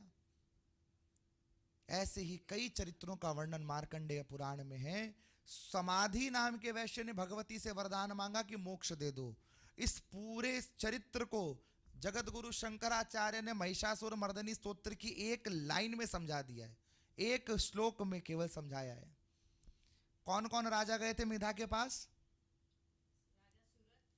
और समाधि। वहां पर महिषासुर मर्दनी में एक श्लोक आता है, सुरत समाधि समान समाधि समाधि समाधि समाधरते। सुना है ना? अरे बोलो तो। सुरत समाधि समान समाधि, सुरत और समाधि नाम के वैश्य समाधि ने समाधि के समान समाधि लगाई, और दोनों ने जब समाधि लगाई, समाधि समाधि समाधरते, समाधि को तो समाधि की अवस्था का मोक्ष प्राप्त हो गया, और सूरत को समाधरते यानी मनवंतर का मनु पद प्राप्त हो गया। एक श्लोक में सुना दिया उसे। इसके उपरांत ब्रह्म सावर्णी, दक्ष सावर्णी, रुद्र सावर्णी, भ्रौत्य आदि मनवंतर सुनाते हुए अंतिम काल युक्त संवत्सर और इसके साथ ही भृत्य मनवंतर, इन मनवंतरों की कथा से जो भौत्य मनवंतर आखिरी मनवंतर होगा, वहां पर महाप्रलय का वर्णन किया। महाप्रलय के बाद महानरकों का वर्णन किया, और मार्कंडेय पुराण ने कहा कि जो प्राणी निश्चय भाव से इस कथा का, इस पुराण का निधिध्यासन स्वाध्याय कर लेता है, ऐसे प्राणी के हृदय में अंतर्ज्ञान उपद्रित होता है, और अंतर्ज्ञान जब उपद्रित हो जाता है, ऐसे प्राणी मोक्ष के पथ के सारथी बनकर खुद भी मोक्ष पाते हैं, कई लोगों को मोक्ष की राह पर ले जाते हैं। इति श्री मार्कंडेय पुराण संपूर्णम। अब आपके प्रश्न जो कथा से जुड़े हुए हों, आप जल्दी जल्दी पूछो। पाठ नहीं करेंगे, पाठ के बारे में बता रहे थे, इसीलिए किताब दे दी थी। पाठ करेंगे तो आज की सभा रात को 1 बजे खत्म होगी। अच्छा आप बना लो। आपने कथा के आपने बोला कि पितरों के साथ कैसा करना चाहिए, तो आप जो पितर होते हैं, पितृपक्ष में हम लोग जो करते हैं, लेकिन ये भी है कि आत्मा मरती फिर दूसरा शरीर लेती है, तो अगर हम बुला रहे हैं किसको पितरों को, तो वो पता नहीं कौन से शरीर में कहाँ पे हो, तो वो शरीर छोड़ के थोड़ी निकल के आएंगे। देखो, पितरों को जैसे मनुष्य योनि है ना, वैसे पितृ भी एक योनि है। पहले ही वो देवता पक्ष में है, पर है तो वो योनि। और दूसरा पितृ भाव से अमर कोश जो कहता है कि पितृ हमारे पूर्वजों की वो पराशक्ति का स्वरूप है। जैसे एक वृक्ष के बीज में पूरा जंगल छिपा हुआ होता है, परंतु दिखता हमें बीज के समान ही है। उसी प्रकार जब आत्मा शरीर धारण करती है, तो आत्मा तो नए शरीर में प्रवेश कर जाती है, परंतु जो सूक्ष्म शरीर है, जो यमलोक की यात्रा के मध्य उस शरीर को प्राप्त हुआ होता है, उस आत्मा को प्राप्त हुआ होता है, वो पितृ के स्वरूप में पितृलोक में जाकर स्थित हो जाता है। वो इसीलिए स्थित रहता है क्योंकि ना वो इतने अच्छे कर्म कर पाया कि वो उस योनि से मुक्त होकर मोक्ष पा सके, ना वो इतना पाप पक्ष में है कि वो नरक में जा सके, इसीलिए वो मध्य में लटक जाता है। पितरों की योनि कोई बहुत आनंद देने वाली योनि नहीं है। पितरों का जो लोक है वो उल्टे पेड़ के समान है, जहां एक खोल के अंदर वृक्ष पर उल्टे लटके हैं पितर सारे। अंधकारमय पितृलोक है, और उस अंधकारमय पितृलोक के भी इसीलिए हमें करना पड़ता है। हम देवताओं को नहीं करें चलेगा, पर पितरों के लिए हमें करना पड़ता है, क्योंकि वे पितृ हमारे लिए उस शरीर को धारण किए होते हैं, उस शरीर से हमारे शरीर के संस्कार जुड़े होते हैं, वो शक्ति जुड़ी होती है। इसीलिए 3 पीढ़ी को विशेषता दी गई है, 3 के ऊपर 3 को अल्पता दी गई है, और उसके ऊपर की पीढ़ी को ईश्वर स्वरूप माना गया है। तो पितरों का जब हम आवाहन करते हैं, तो हमारे शरीर से जुड़ी उस शक्ति का आवाहन करते हैं, जो पितृलोक में स्थित आज भी मोक्ष का इंतजार कर रही है।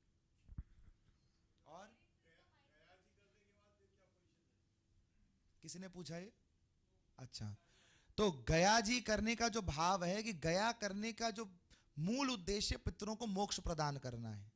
अगर गया नियमित रूप से कर दी जाए, एकदम नियमनिष्ठ होकर 16 दिनों की कर दी जाए, और उसके बाद के और पहले के नियम पालन कर लिए जाएं, तो निश्चित है कि जिन पितरों का हम आवाहन कर रहे हैं वो मोक्ष को प्राप्त हो जाएंगे। और हमारे शरीर का जो पितृ ऋण है उसे चुकाने मात्र के लिए हमें ब्राह्मण भोजन आदि की व्यवस्था करनी पड़ती है। और जब पितृ मोक्ष को प्राप्त हो जाते हैं, तो हमारे पितृ चूंकि ईश्वर स्वरूप हो गए, तो जब हम उनका आवाहन करेंगे तो वो स्वयं नारायण रूप से ही हमारे घर में आकर स्थित हो जाते हैं, और उस कुल की श्री वृद्धि अपने आप होने लग जाती है। बिल्कुल करना चाहिए, श्राद्ध करना चाहिए। पंचगव्य का पान वहां पर नहीं आया है। जो गौग्रास पंचग्रास की बलि का विधान आया है वो बलि वैश्व देव से विमुख हो जाते हैं। वे केवल ब्राह्मण भोजन से ही तृप्त होकर नारायण स्वरूप हैं। तो जैसे नारायण भोजन ब्राह्मणों को कराने से तृप्त होते हैं, उसी तरह वे पितृ भी तृप्त हो जाते हैं। राधे राधे। मेरा प्रश्न ये है कि जैसे हम लोग को एक दिन पहले इनवाइट करना पड़ता है पितर लोग को आने के लिए, तो जैसे मावस वाले दिन ही खाली करना है कि जो श्राद्ध के जो 15 दिन, जो श्राद्ध के दिन 15 होते, जब जब आप उनके निमित्त श्राद्ध, देखो साल में एक पितृ के 2 श्राद्ध होते हैं, पहला दाग तिथि पर, दूसरा पितृपक्ष में। तो दाग तिथि पर और पितृपक्ष में जब जब आप उनके निमित्त ब्राह्मण बैठाकर श्राद्ध तर्पण आदि विधि से भोजन निकालोगे, तब तब आपको उनका आवाहन करना होता है और विदा भी करना होता है। ब्राह्मण के जाने के बाद आपको एक दीप प्रज्वलित करना चाहिए ठाकुर के आगे या पैंडे के पास, कि आप सुख पूर्वक सूर्यलोक के रास्ते अपने स्थान को प्रस्थान करो। लेकिन जो मावस होती है उसमें नहीं करें? उसमें नहीं, उसमें केवल दीप प्रज्वलन के द्वारा उनका आवाहन और प्रस्थान क्रिया की जाती है।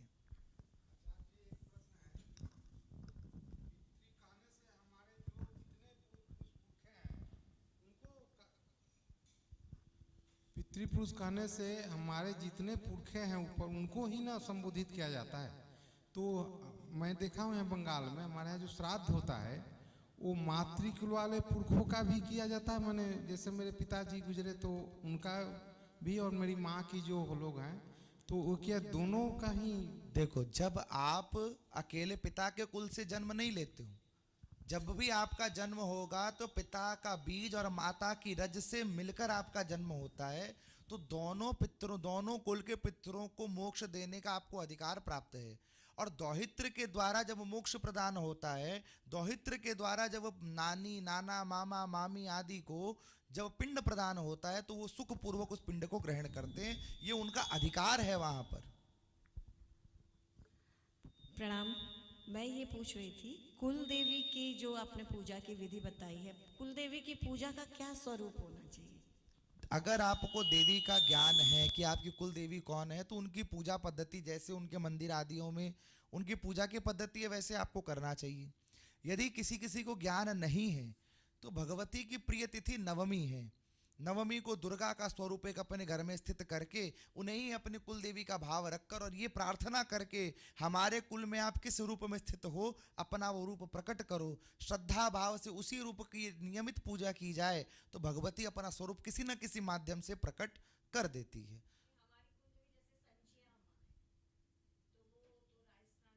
उनकी एक तस्वीर घर में आप रखो, घर में रख करके जैसी उनकी पूजा पद्धति, अष्टमी को जोत हो, सप्तमी को हो, नवमी को हो, जिस तिथि को जोत हो, वो हर महीने वो जोत आपके घर में होनी चाहिए। क्योंकि भगवती का जो मूल स्वरूप है वो अग्नि स्वरूपा है और अग्नि के द्वारा ही सारे देवता तुष्ट होते हैं। तो जब आप कुल देवी के नाम पर ज्योत प्रज्वलित करते हो, उस अग्नि के माध्यम से आपके घर के सारे देवता तृप्त होते हैं और कुल देवी आपको प्रकट होकर आशीर्वाद देती है।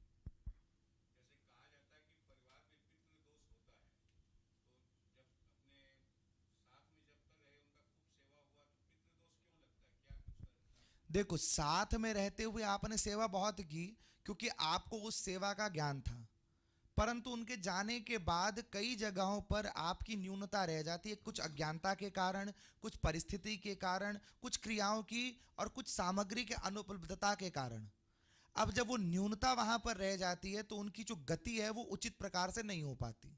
जिस प्रकार एक बालक गर्भ में डेवलप होता रहता है तो उस माता का पूरी तरह से ध्यान रखा जाता है, उसी प्रकार मृत्यु के बाद भी उस शरीर की पुष्टि का पूरा ध्यान रखना चाहिए। ये शास्त्रों का विधान है। उसके लिए अलग अलग पिंडदान की व्यवस्था है, श्राद्ध की व्यवस्था है।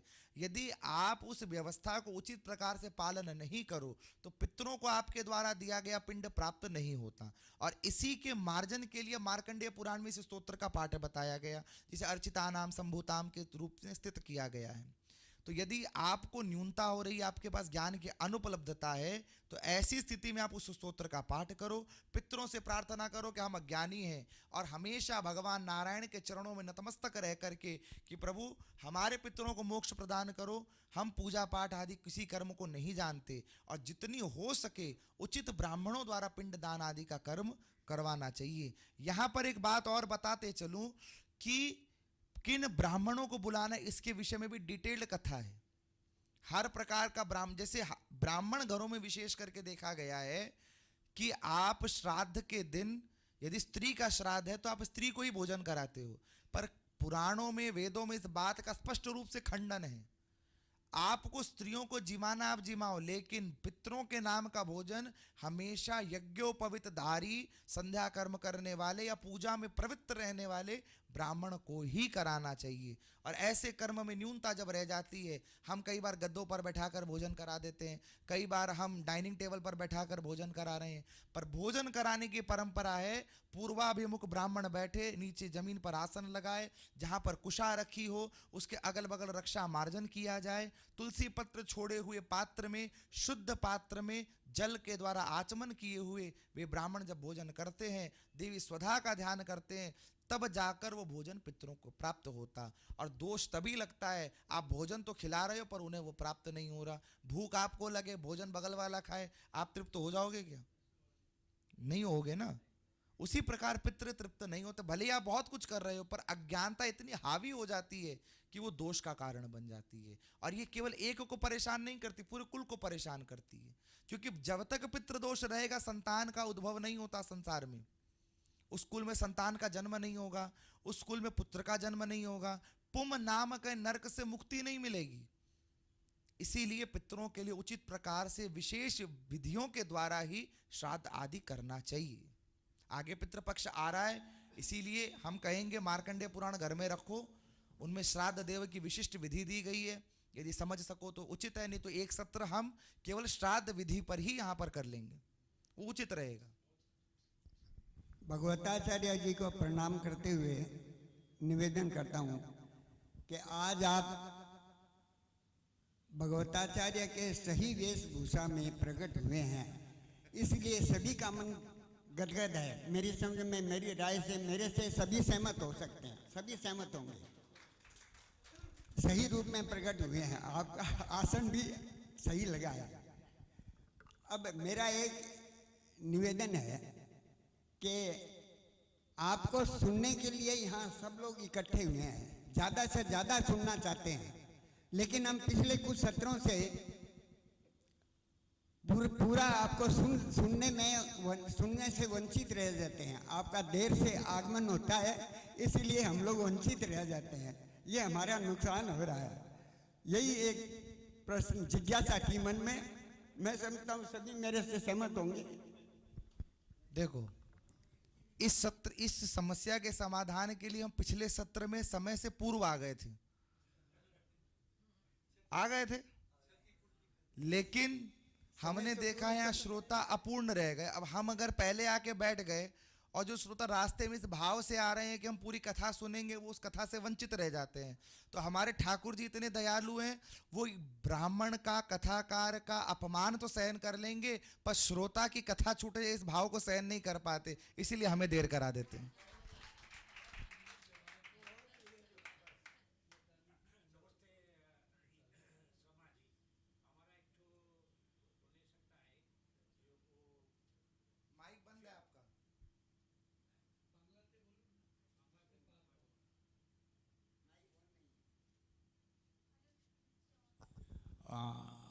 আমি বলতে চাইছি पंचम फिफ्थ चैप्टर में वो जो तंत्रोक्त देवी सूक्त है और एक है वैदिक देवी सूक्त, ता हर काल में ये तंत्रोक्त देवी सूक्त पढ़ना है, तो वो वैदिक देवी सूक्त काहिनी पढ़ने जाता है, वो तो ऋग्वेद में है, ऋग्वेद में 10 मंडल में। अच्छा, ये वाला पहला प्रश्न। सेकेंड है रात्रि सूक्त एंड कुंजिका सूक्त, some clarification, can you do something? देखो, तंत्रोक्त सूत्र वो सूत्र है जिसमें भगवती को भक्ति रूप से और ज्ञान रूप से ध्याया गया है। रात्रि सूक्त जो है वहां पर भगवती को निशा काल रूपी नीरती देवी के रूप से ध्याया गया, परंतु वेदोक्त देवी सूक्त को बारंबार नहीं पढ़ने का निर्देश इसीलिए दिया गया क्योंकि वेद पाठ करने का अधिकारी हर कोई नहीं है। वेद पाठ करने का विशिष्ट समय है, जैसे सूर्यास्त के बाद वेद पाठ नहीं होता, वैदिक मंत्रों का पाठ नहीं होता। परंतु आजकल लोग अपने मनगढ़ंत कार्यों के कारण कुछ भी कर रहे हैं। और कुंजिका स्तोत्र के लिए भगवती स्वयं कह रही है, ईश्वर स्वयं कह रहे हैं, अति गुह्यम तरम देवी देवनामापि दुर्लभम गोपनीयम प्रयत्नेन स्वयो नीरीव पार्वती मारणम मोहनम वश्यम स्तंभे नोच्चाटनादिकम। गोपनीयम प्रयत्नेन, कि इसको अति गोपनीय रखा जाता है। और कुंजिका पाठ मात्रेण चंडी जापः शुभो भवेत। ना कवचम नार्गला स्तोत्रम कीलकम ना रहस्यकम ना सुक्तम नापि ध्यानम च न च न्यासो न च वार्चनम कुंजिका पाठ मात्रेण दुर्गा पाठ फलम लभेत। जो कुछ नहीं पढ़ पाए वो केवल कुंजिका पाठ पढ़े, उसे भी भगवती की कृपा प्राप्त हो जाती है। क्योंकि जितने पाठ के बीज हैं वो सारे इसी में आ गए। अम कम चम टम तम पम बिम दुम ऐं विम हम शम धिज्जाग्रम त्रोटय त्रोटय दीप्तम कुरु कुरु स्वाहा। ये 20 जो बीज मंत्र हैं, ये 20 के 20 बीज मंत्र एक जगह पर कुंजिका में आ गए। उसके बाद में जो ऐं ह्रीं क्लीं चामुंडाय विच्चय अम कम लम चम टम फट स्वाहा, ये जो अतिशय तंत्रोक्त बीज मंत्र हैं, ये मंत्र भाव में आ गए। और इसके साथ ऐंकार्य सृष्टि रूपाय ह्रींकार्य प्रतिपालिका क्लींकार्य काम रूपिण्ये बीज रूपे नमोस्तुते चामुंडा चंद घाटी च विच्चय चा भयदा नित्यम नमस्ते मंत्र रूपिणी जागृतम ही महादेवी जपम सिद्धम कुरुष्व में। इस भाव से भगवती को हमने बारंबार ये प्रार्थना भी कर ली कि हमारे जाप को जागृत करो। और कुंजिका पाठ हीनम सप्तशतिम यह पठित्वा नारणस्य गतिस्वाम च ना विजयश्री विभूति श्रिय। कि ऐसा प्राणी जो कुंजिका हीन होकर दुर्गा पाठ करता है वो बिल्कुल वैसा ही है कि ताला खोला नहीं और घर के भीतर जाना है। कुंजिका एक चाबी है जिससे हम भाग्य भी संवार सकते हैं और भाग्य बनाने वाली देवी को भी साकार करने का एक भाव रख सकते हैं। तो ये कुंजिका की शक्ति है।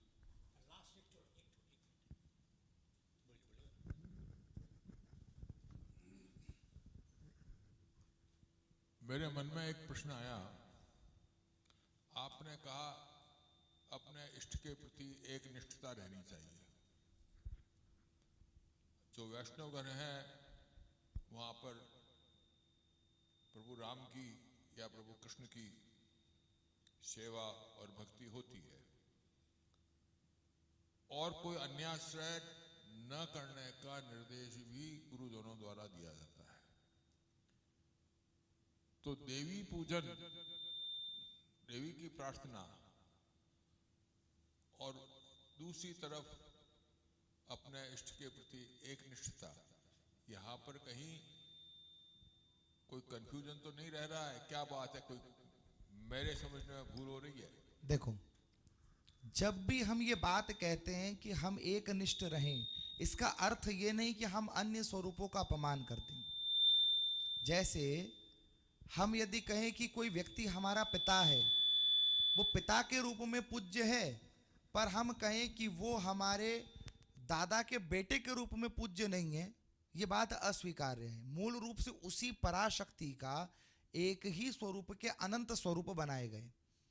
तो जितने स्वरूप भगवान ने अलग अलग बनाए, चाहे वो देवी का हो, देवता का हो, चाहे किसी संत का हो, हर रूप को पूजो, कोई असुविधा नहीं है। लेकिन निष्ठा, जब भी आपको पुकारना हो, साधना हो, तो एक की साधना है। जिस प्रकार जब भी कोई पूजन करें, हम प्रारंभ में सबसे पहले कहते हैं गणानाम त्वाम गणपति घुंघवामहे निधि नाम त्वाम निधिपति घुंघमामहे, गणपति की आराधना करते हैं। इसका अर्थ ये नहीं कि हम गणपति के आश्रित हो गए। ईश्वर ने ऐसी व्यवस्था बनाई है गृहस्थों के कर्म में कि आप इन देवताओं का पूजन करोगे। जिस प्रकार हमें प्रधानमंत्री के पास जाना हो तो हम डायरेक्ट प्रधानमंत्री के पास नहीं जा सकते, हमें एक एक चक्र को पार करना होता है, एक एक सुरक्षा कर को भेदना होता है। उसी प्रकार संसार सागर से पार होकर यदि अपने इष्ट में समाहित होना है तो इस व्यवस्था को स्वीकार करके प्रार्थना सबसे यही करनी है कि मेरे इष्ट में मेरी भक्ति बढ़े। यही प्रार्थना रख करके सब मंदिरों में प्रणाम है। आप कितने आख्यानों को हमने पूर्व में भी बताया है कि जगन्नाथ जी जो आज स्नान यात्रा को निकले हैं बाहर, अब जैसे देखो ठाकुर जी की लीला आप समझो इस भाव से कि सारे पुराण वेद मंत्र क्या कहते हैं, आप ब्रह्म मुहूर्त में उठो, स्नान करो और स्नान करके फिर संध्या वंदन करो, सूर्य उपासना करो और फिर अपने नित्य कर्म में प्रवृत्त हो, यही कहते हैं। अरे बोलो तो, ऐसे मौन व्रतधारी हो गए मानो कितना बड़ा हमने परब्रह्म का परम ज्ञान दे दिया हो आपको। वही भगवान जगन्नाथ जब बनते हैं तो नहाते ही नहीं है रोज। वही भगवान जगन्नाथ नहाते ही नहीं है। कैसे स्नान होता है? भगवान जगन्नाथ के सामने बड़े बड़े शीशे रखे जाते हैं और उन पर ही जल डाल दिया जाता है। अरे भगवान ने नहा लिया नहा लिया नहा लिया। साल में एक बार आज के दिन भगवान स्नान को निकलते हैं बाहर और आज ही एक दिन नहाएंगे और फिर 14 दिन के लिए बीमार पड़ जाएंगे, दर्शन बंद हो जाते हैं। बांके बिहारी मंदिर कितने बजे खुलता है? वृंदावन तो गए होगे आप लोग। दर्शन कितने बजे? 8-9 बजे दर्शन होते हैं। सारे ब्रह्मांड को क्या ज्ञान मिला हुआ है? जल्दी उठो, जल्दी स्नान करो, जल्दी पूजा करो। और जिसकी पूजा कर रहे हैं वही 9 बजे उठ रहा है, वही 9 बजे उठता है। तो ये सारी लौकिक व्यवस्था ये हम लोगों के लिए है। वो अलौकिक व्यवस्था, इष्ट के प्रति भावना, इष्ट के प्रति समर्पण, इष्ट के प्रति जो अभेद्य स्वरूप है, तुम ही मेरी दुर्गा हो, तुम ही मेरी काली हो, तुम ही मेरी सरस्वती, तुम ही मेरी राधा हो, तुम ही मेरे शिव हो, तुम ही मेरे गणपति हो, ऐसी भावना करके जब उनकी पूजा की जाए तो गीता में भगवान इसी बात का निर्देश करते हैं। सब कुछ मुझे मानकर मेरी पूजा करो तो पहली भक्ति, संसार के अलग अलग रूपों में मुझे देख करके सबकी पूजा करो तो मेरी भक्ति, और कहीं मुझे ना देखकर यदि केवल नर रूपी जीव की सेवा करो तो वो भी मेरी ही भक्ति कही जाएगी। ये गीता में भगवान निर्देशित करते हैं। आपका एक प्रश्न था और माइक बंद है आपका।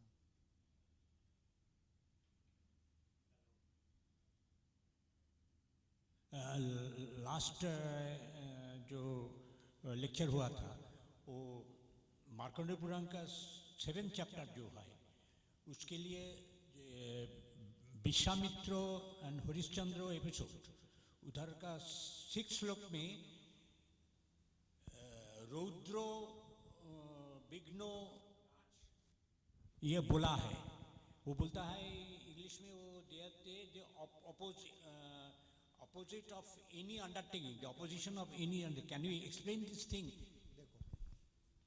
रुद्र विघ्न राज जो इस श्लोक का आप भाव पूछ रहे हो, ये तब प्रकट होता है जब हरिश्चंद्र की परीक्षा अपने चरम पर होती है और विश्वदेव वहां पर आकर प्रार्थना करते हैं, अवीक्षितस्य नावीक्षितस्य रुद्र विघ्न राजः विघ्न राजेंद्र राजेंद्र नारायणम परीक्षतः। ये पूरा श्लोक वहां पर प्राप्त होता है। और इस श्लोक में जो रुद्र विघ्न राज की चर्चा हो रही है वो रुद्र विघ्न राज इसीलिए कहा गया क्योंकि भगवान शिव के जो गण है उन्हें रुद्र कहा गया। और रुद्र संसार में शक्ति, लय और प्रलय तीनों का प्रतीक कहे गए हैं। रुदंतम इति रुद्रम, जो रोने से छुड़ाए वो रुद्र, जो रोना सिखाए वो रुद्र, जो रोता हुआ आए वो रुद्र, तीनों रुद्र कहे गए हैं। और विघ्न राज भगवान रुद्र का एक गण है जो जीवों में विघ्न उपस्थित करता है। वही विघ्न राज शक्ति का विखंडन करके प्रलय काल में सब शक्तियों को एक न्यूट्रॉन में समाहित कर देता है। फिजिक्स का एक कॉन्सेप्ट आप अगर पढ़ना चाहो तो उस पर डिटेल्ड उसके ऊपर में आचार्य श्री चाणक्य ने और इसके ऊपर में अमेरिका के एक बहुत अच्छे वैज्ञानिक हुए हैं जिन्होंने इस पूरे कॉन्सेप्ट के ऊपर में एक चर्चा लिखी है, द स्टडी ऑफ न्यूट्रॉन्स बोल करके। वहां पर यदि आप जाओ तो रुद्र विघ्न राज इसी श्लोक को उन्होंने पकड़ा है, स्टडी ऑफ न्यूट्रॉन्स को। और स्टडी ऑफ न्यूट्रॉन्स में उन्होंने यही बात की, शक्ति का विखंडन होने के बाद शक्ति पूरी तरह न्यूट्रलाइज हो जाती है। वो न्यूट्रलाइज शक्ति ही इतनी भार प्रकट कर देती है संसार पर कि वो संसार को सर्वनाश कर दे। उसका एक अंश भी यदि संसार के भीतर प्रविष्ट हो जाए तो वो संसार उसका भार झेल नहीं पाएगा। और न्यूट्रॉन स्टार का कॉन्सेप्ट हम लोगों को आज भी पता है कि न्यूट्रॉन स्टार का वजन कितना है, पता है ना। तो न्यूट्रॉन स्टार के प्रतीत में ही इस बात को कहा गया रुद्र विघ्न राजः राजेंद्र विघ्न राजस्य सह विघ्न परीक्षितः परीक्षितः इति परीक्षितम परीक्षितम ना हरिश्चंद्रम भवेत। उसी विघ्न राज रुद्र ने जब हरिश्चंद्र की परीक्षा ली है तो विश्वामित्र के द्वारा सब कुछ नष्ट हो गया। और जब नारायण रूप से रोना मिटाने के लिए आया है तो उसे स्वयं नारायण का परम पद प्राप्त हो गया है। মানুষের মৃত্যুর পর একপাদ দোষ, দ্বিপাদ দোষ, ত্রিপাদ দোষ এরকম আছে এবং সেটা সময়ের উপর নির্ভর করে। এই সময়ের মধ্যে মরলে একপাদ দোষ, এই সময় মরলে দ্বিপাদ দোষ, এই ত্রিপাদ দোষ। এর মধ্যে এই দোষগুলো কাটাতে হয় সাধ্য শান্তি করে, কিন্তু এই দোষগুলো পায় কেন, কারণটা কি? मनुष्य को अपने कर्म से, अपने योनि से और पूर्व जनित कर्म से भी अलग अलग योनियां प्राप्त होती हैं। तो एक पदेन, द्विपदेन, त्रिपदेन, चतुष्पदेन, ये सारे जो पद का प्रक्षालन कहा गया है, ये जैसे जैसे पिंड का भार उसे प्राप्त होता है वैसे वैसे उसके शरीर के एक एक अंग का निर्माण होता है। सबसे पहले एक पद का निर्माण होता है, फिर दूसरे पद का निर्माण होता है, फिर तीसरे पग का निर्माण जब होने लग जाता है, ऐसे समय पर वहां पर विमुक्तिम क्रिया का प्रयोग किया जाता है ताकि उसे एक सुंदर शरीर अगले योनि में प्राप्त हो, जिसे भोग शरीर कहा गया। और भोगस्य ना भोक्तव्यम ना द्विपादेन अतिद्विपादेन, यदि शरीर प्राप्त हो जाए तो भोग नहीं पाएगा। ये द्विपाद से बढ़ गया शरीर तो वो भोग नहीं पाएगा, चतुष्पद हो गया तो भोग नहीं पाएगा। उसे मानवीय योनि में आने के लिए द्विपद प्राप्त करना होता है, और द्विपद जैसे ही प्राप्त होता है वो अपने आगे की यात्रा पूर्ण कर लेता है। दोष तो दोष ही, इसका नाम ही दोष है ना। दोष तो दोष ही होता है, चाहे एक पदेन हो, द्विपदेन हो, त्रिपदेन हो, चतुष्पदेन हो, दोष तो दोष ही रहता है। और किसी का?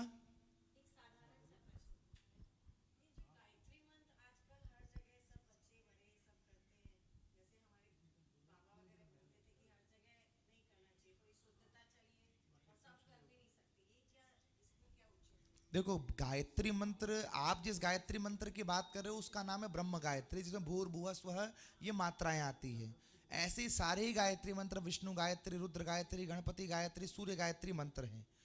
कोई भी गायत्री मंत्र बिना गुरु दीक्षा के, बिना यज्ञोपवीत धारण किए और बिना सूर्य नमस्कार के नहीं करना चाहिए, क्योंकि यदि गायत्री की बड़ी विविधता दी गई, अग्नि पुराण आदि में हमने इस पर विशेष रूप से चर्चा भी की थी कि गायत्री के पहले शाप विमोचन, 24 मुद्राओं का दर्शन, और इन दर्शनों के बाद में फिर गुरु आज्ञा के अनुरूप गायत्री का जाप, तब वो गायत्री फलश्रुति प्रदान करती है। उसके बिना यदि जपोगे तो जिस प्रकार हमारे पुरी के शंकराचार्य भगवान कहा करते हैं कि जैसे न्यूक्लियर बम किसी को नष्ट कर सकता है, उसी प्रकार से गायत्री मंत्र भी नष्ट कर देगा। करोड़ों लोग भी अगर एक गलती दोहरा रहे हैं तो वो सही नहीं हो सकता, जो गलत है वो गलत ही रहेगा। इसीलिए कहा तस्मात् शास्त्र प्रमाणेन, शास्त्र से बड़ा शास्त्री नहीं हो सकता है। शास्त्र जो स्त्रियां तो गायत्री धारण ही नहीं करती हैं, जब यज्ञोपवीत धारण ही नहीं करती हैं तो उनके लिए गायत्री का विधान ही नहीं है। स्त्रियों के लिए तो सीधा साधा नियम दिया गया, आप पंचाक्षर का जाप करो, आप अपने पति के प्रदत्त गुरु मंत्र का जाप कर सकते हो, और उस गुरु मंत्र में भी वैदिक मंत्र का नहीं, पौराणिक मंत्र का पाठ कर सकते हो। आप रामायण महाभारत आदि ग्रंथों का स्वाध्याय कर सकते हो, उसी से आपको वो उपलब्धि प्राप्त हो जाएगी जो उनको यज्ञ आदि करके प्राप्त होती है।